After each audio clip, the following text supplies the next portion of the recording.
Assalamualaikum warahmatullahi wabarakatuh.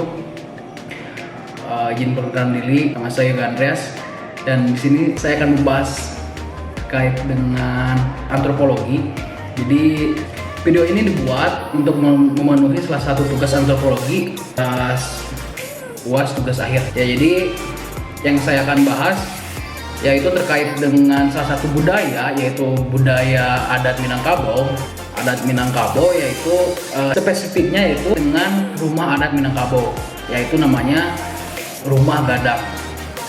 Mungkin kawan-kawan juga sudah tahu ya terkait dengan rumah gadang gitu kan, karena di Indonesia sendiri kalau misalnya kita berkunjung ke rumah makan Padang itu pasti ada yang namanya dari desain arsitekturnya kebanyakan menggunakan desain arsitektur rumah gadang gitu. Nah, mungkin saya di sini akan bercerita terkait dengan rumah gadang, yaitu yang pertama, rumah gadang adalah nama untuk rumah adat Minangkabau yang merupakan rumah tradisional dan banyak dijumpai di Provinsi Sumatera Barat. Nah, rumah ini juga disebut dengan nama lain oleh masyarakat setempat dengan nama rumah Bagonjang, atau ada juga yang menyebut dengan nama rumah berikutnya terkait dengan rumah gadang. Yang pertama, bentuk khas yang atraktif. Sempat tampil di balik uang koin 100 rupiah keluaran Bank Indonesia pada tahun 1970-an. Rumah gadang yang punya tipe arsitektur yang serba inspiratif dan unik, berbentuk segi empat, tidak simetris. Rumah gadang memiliki desain yang sedikit miring keluar, bentuknya yang tidak tegak lurus. Dari rumah gadang memang dipengaruhi oleh kondisi alam wilayah Minangkabau yang dominan dengan dataran tinggi dan rendah sehingga tahan bencana alam seperti gempa. Nah, desain atap yang khas berbentuk melengkung seperti tanduk yang runcing dan lancip ini juga punya fungsi, yaitu supaya rumah gadang tahan terhadap curahan hujan dan tidak membebani bangunan di bawahnya. Terakhir, konsep dari rumah gadang topang pada tiang kayu yang bertumpu di atas batu datar, kuat dan lebar. Dengan ketinggian tiang hingga 2 meter, penghuninya juga bisa aman dari serangan hewan buas pada zaman dulu. Selanjutnya yaitu poin kedua, legenda rumah gadang.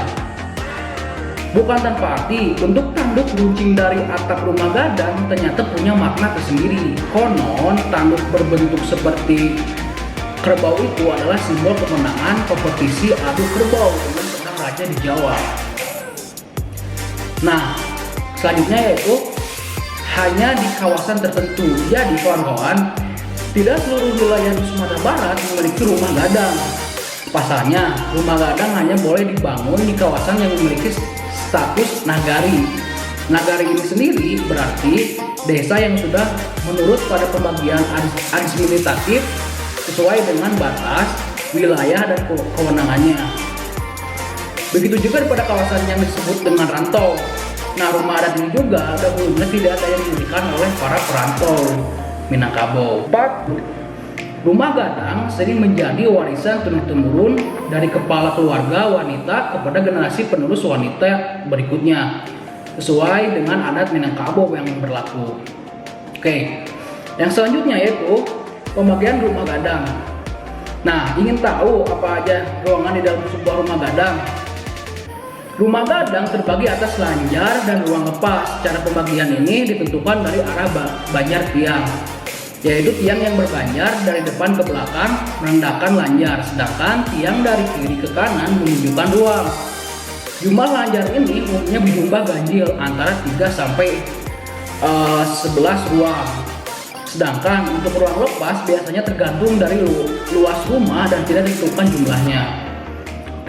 Secara umum rumah gadang memiliki 2 lanjar ataupun 2 gonjang ataupun tanduk yang disebut dengan ganlipek pandan.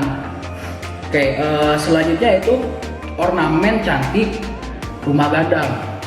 Dilihat dari dekat, rumah gadang penuh dengan ukiran ornamen dengan beragam motif seperti akar, bunga, terus daun, serta bidang 4 persegi hingga pola melingkar yang saling sambung menyambung Ornamen ini biasanya diukir dari papan vertikal. Terima kasih. Wassalamualaikum warahmatullahi wabarakatuh. Terima kasih.